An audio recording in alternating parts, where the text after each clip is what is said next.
सुबह का 6 बजे का पानी है। ये 9:30 बज गए हैं। यहाँ हमारी महानगर पालिका के जो पानी पुरवठा देखते हैं लोग, कभी भी वॉशेज के लिए वगैरह आते हैं। आप वो हाथ से देख रहे हैं पानी में क्या है, समझता जरा बताओ।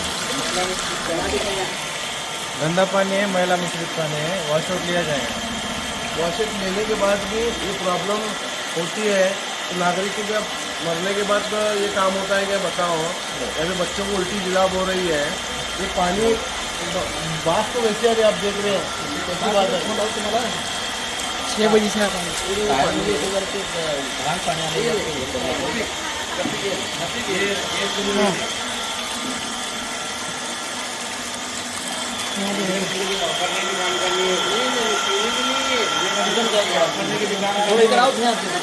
हेलो सर,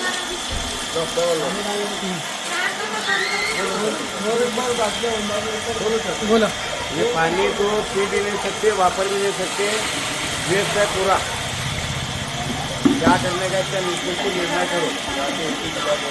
यहाँ पर सब उल्टी जुलाब होने लगी, बच्चे बीमार पड़ रहे हैं, बार बार परेशानी हो रही। एक दिन में पानी साफ नहीं आता। तुम बोलो सर। आज या ठिकाणी शास्त्रनगर भागामध्ये या प्रभागामध्ये जवळजवळ 2 ते 2.5 हजार लोकसंख्येचा एक प्रभाग असून या प्रभागामध्ये गेल्या 5-6 वर्षापासून अगोदर पाणी आल्यानंतर 5 मिनिट गटरचं पाणी येत होतं, परंतु आज सकाळी 6 पासून अद्यावत 9-10 वाजले तरीसुद्धा घाण पाणी अजूनही येत आहे। परंतु या प्रभागामध्ये गोरगरीब लोक राहतात, पाणी स्वच्छ मिळत नाही। आज प्रशासन इथं वेळेवरती येऊन लोकांची अडीअडचणी बघत नाहीत। त्यासाठी प्रशासनाने दखल घेऊन त्वरित या ड्रेनेज लाईनची विल्हेवाट लावावी अशी गावकऱ्याच्या वतीनं मी प्रशासनाला विनंती। लोकशाही मराठी ऐका, पहा, जागरूक रहा।